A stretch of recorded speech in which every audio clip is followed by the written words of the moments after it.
साथियों,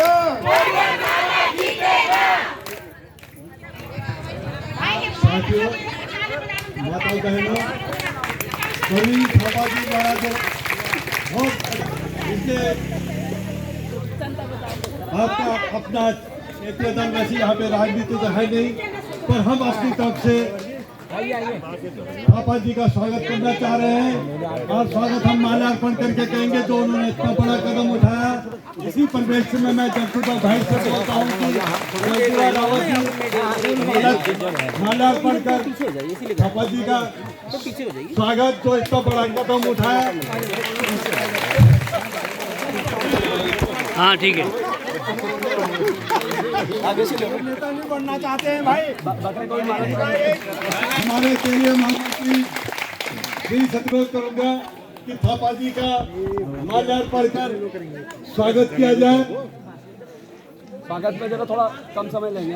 हाँ तो मैं अपने जिलाध्यक्ष विजय पफाल जी से भी अनुरोध करूंगा कि माल्यार्पण कर मुझे हो तो स्वागत करें। मैं पंकज डबराल जी से भी अनुरोध करूंगा, हमारे पूर्व जिलाध्यक्ष कि थापा जी के भी इतना बड़ा अच्छा कदम उठाया है, उनका स्वागत करें।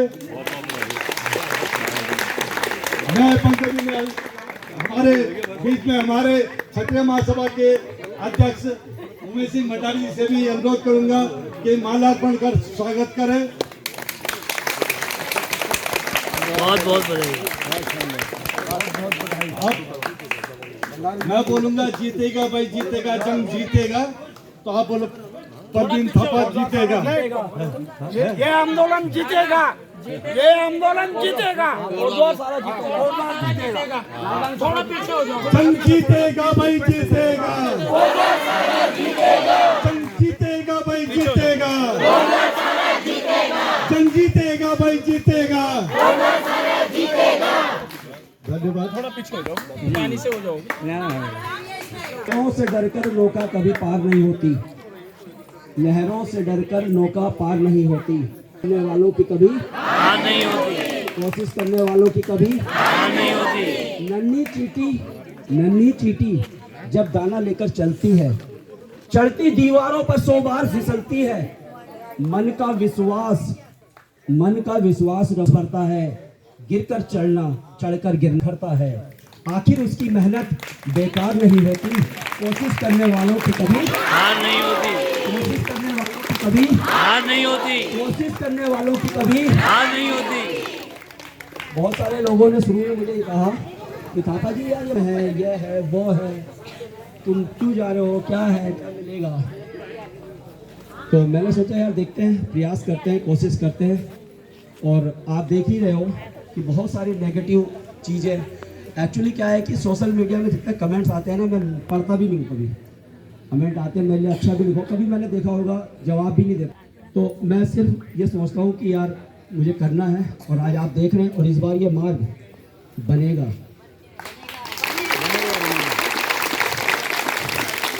क्योंकि ये जो लड़ाई चल रही है ना, ये जो आंदोलन चल रहा है ना, ये बिना स्वार्थ के चल रहा है। और जब बिना स्वार्थ के कोई काम होता है ना, तो वो नेचुरल है कि वो सक्सेस होता है, वो सफलता के शिखर पर पहुंचता है। और बहुत सारे लोगों ने ये भी कहा कि थापा जी चिल्लर खाल में ही आप क्यों धरना दे रहे हो। तो मैंने कहा भाई चिल्लर खाल में मैं इसलिए धरना दे रहा हूँ क्योंकि अगर मैं तहसील में धरना दूंगा ना, तो वहाँ कोई सब्जी लेने आएगा या कुछ बोलेगा चलो देखते हैं थापा जी एक सेल्फी, थापा जी ये, वहाँ पर तमाशबीन ज़्यादा आएंगे। और यहाँ वो व्यक्ति आएगा जिसको रोड वाकई चाहिए, दिल से चाहिए। ठोस लोग आएंगे यहाँ पर, ठोस लोग। और आप देख रहे हैं आज छुट्टी का दिन भी नहीं है, फिर भी आए। धीरे धीरे होता है, और कई कहते हैं कि ये घेराव करो, वो घेराव करो। वो घेराव नहीं, घेराव का समय आएगा जब करेंगे। लेकिन अभी जो है हमें बिल्कुल पोलाइटली जिस प्रकार से चल रहा है उस प्रकार से हम चलाएंगे। निरंतर यहाँ पर जो संख्या बल बढ़ेगी, क्योंकि वहाँ भी वो भी हमें वॉच कर रहे हैं, जो देख रहे हैं, जिनका काम है इन सब चीज़ों को दूर करने का। ये नहीं हमारी सारी चीज़ें देखी जा रही है ना। और जब सोशल मीडिया में हर चीज़, जैसे वो बहन का एक वीडियो था, उन्होंने दोनों पार्टियों को लताड़ा था, कांग्रेस को भी और बीजेपी को भी। तो बीजेपी के कुछ भाइयों ने जो मैडम का जो कांग्रेस को जहाँ उन्होंने लताड़ा था उतना काट के कांग्रेस वाला चला दिया। तो ऐसे ही लोग जो है बर्बाद करते हैं कोटद्वार को, जो सिर्फ मैडम की जी हजूरी में लगे रहते हैं। तो फिर चलिए, इस प्रकार की नेगेटिव पॉजिटिव सभी चीज़ें आएंगी, लेकिन हमें अपने जो है लक्ष्य पे बिल्कुल अटल रहना है, दृढ़ रहना है और ये सोचना है कि अब की बार लाल डांग अब की बार लाडंग चिल्लर का मार अब की बार लाल डांग किलर काल मार अब की बार अब की बार अब की बार लाल डांग किलर काल अब की मार बार अब की बार लाल डांग अब की बार अब की बार लाल डांग किलर खाल अब की बार अब की बार लाल डांग किलर खाल अब की बार लाल डांग किलर खाल अब की बार लाल डांग किलर काल मार अब की बार लाल डांग किलर काल मार अब की बार। लाल डांग तो उत्तराखंड क्रांति दल के भाई लोग हमारे बीच में आए हैं, तो स्वागत सत्कार है आप सभी का। और साथ ही साथ हमारे बीच में धीरेन्द्र बिष्ट जी भी हैं और बड़ा अच्छा परिचय मेरा उनके साथ है और बड़े अच्छे व्यक्ति हैं सर, पूर्व सैनिक हैं और अभी प्रधान भी अपॉइंट हुए हैं अपने गांव से, तो तालियां उनके लिए प्रधान के लिए। और उनसे भी मैं कहूँगा कि 2 शब्द वो यहाँ पर आकर रखें। धन्यवाद थापा जी। एक ही लक्ष्य, एक ही नारा, लाल डांग चिल्लर खाल मार। ये मसाल जो है हमारे थापा जी ने हमारे पूरी कोटद्वार की जनता को पकड़ा दी है। इस मसाल को आगे बढ़ाने का काम अब आप और हम सब लोगों का है। मैं धन्यवाद करता हूँ, नमन करता हूँ मातृशक्ति के लिए, और एक फौजी होने के नाते मैं सैल्यूट करता हूँ अपनी मातृशक्ति के लिए, जो लगातार इतने दिनों से, आज 7-8 दिन हो गए हैं, लगातार यहाँ पे अपना समय दे रहे हैं। उसके लिए खाल वाली रोड होती तो मैं कहता हूँ किसी सरकार को उस पर पैसा लगाने की जरूरत नहीं। स्वाभाविक रूप से पर्यटक यहाँ था और पर्यटक यहाँ पे आकर जब तो पूरे क्षेत्र का विकास होता। मैं थापा जी की इस मुहिम के लिए पुनः एक बार सैल्यूट करता हूँ और उनको हृदय की तरफ से धन्यवाद देता हूँ। और ये भी हमारे तमाम बहनों ने कि निश्चित रूप से हम लोग तो आंदोलन कर रहे हैं, बैठे हुए अपना समय दे रहे हैं, लेकिन इस बात को सरकार का काम भी है और जनप्रतिनिधि गलती है, राजनीतिक दलों की गलती है। हमारा देखिए इधर ही है बहन हमारी, और दिल्ली भी आए थे मुझसे मिलने। बहन परिणीता कंडवाल जी, मेरी आवाज़ सुन रही होंगी तो वो प्रॉब्लम है। और थोड़ा सा मैं ये कहूँगा कि जो गाड़ियाँ बीच में है ना वो हटा देना, रोड ब्लॉक मत करना, है ना। आंदोलन किसी भी प्रकार से हमारा विफल नहीं होना चाहिए, बहुत शांतिपूर्वक तरीके से चलेगा हमारा आंदोलन, लंबा चलेगा, आप लोग ये याद रख लीजिए। उधर आप मैडम को मैं ये कहूँगा, मैडम आप उधर काम करते रहिए, इधर हम आंदोलन करते रहेंगे, ठीक है। जिस दिन हमें लगेगा कि हाँ प्रॉपर काम उस पर हो गया तो हम भी अपना चल देंगे, ठीक है। तो उत्तराखंड क्रांति दल के भाई लोग हमारे बीच में, अध्यक्ष साहब हमारे साथ हैं, और आपसे भी कहूँगा कि आप भी 2 शब्द सर बोलेंगे। महेंद्र रावत जी है, महेंद्र सर जो है उत्तराखंड क्रांति आंदोलनकारी हैं और बहुत दिनों से सर को भी मैं जानता हूँ, बड़े अच्छा कैरेक्टर है, बड़े अच्छे व्यक्ति है, पर्सनैलिटी बहुत बढ़िया है। बस थोड़ा सा मैं ये कहता हूँ सर को कि थोड़ा संघर्ष कीजिए, अब ना उस समय तो किया था, अब वो संघर्ष अभी भी चाहिए।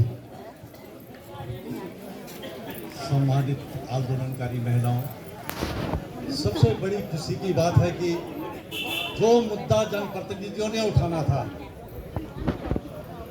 वो मुद्दा हमारे प्रेस से संबंधित पत्रकार परवीन थापा जी ने उठाया कि अपने क्षेत्र वाइज देखो सबके घर में काम भी होते हैं, किसी दिन कोई आज का श्राद्ध भी चल रहे हैं, फिर नवरात्रि भी होगी, यार मुझे लग रहा है कि ये आंदोलन लंबा खिंचेगा।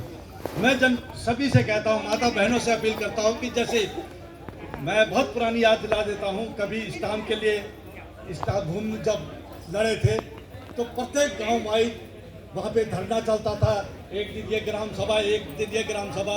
अगर इस तरीके से यहाँ पे क्योंकि मामला भी सुप्रीम कोर्ट में भी है, और अगर आप यहाँ पे जन दबाव बनाते हैं तो सुप्रीम कोर्ट को, केंद्र सरकार को मजबूरन सुप्रीम कोर्ट में पैरवी करनी पड़ेगी। और जल्दी से लोगों ने उसमें मुकदमे भी झेले इसी रोड के, उसमें वो 13-14 वर्षों तक वो मुकदमे चलते रहे। वर्तमान में आपको जैसे कि सबको पता है कि नागरिक मंच के आह्वान पे खुद दिलीप रावत जी आज जो विधायक हैं 2004 में, आप लोगों को जो पुराने लोग होंगे याद होंगे, उसको हम उस समय ये मुकाबले उजड़ रहा था, हमने कहा यहाँ पे कह दिया गया कि ये हाथियों का कॉरिडोर है। आज मैं कोई राजनीति नहीं करूंगी यहाँ पे, है वो हमें गाली गुलूस कर उड़ के आ रही है, पानी में बह के आ रही है। नहीं काम है तो घर में रहो, नो वर्क नो पिए, यस वर्क यस पिए। यदि काम के पैसे मिल जाएंगे तो काम करो।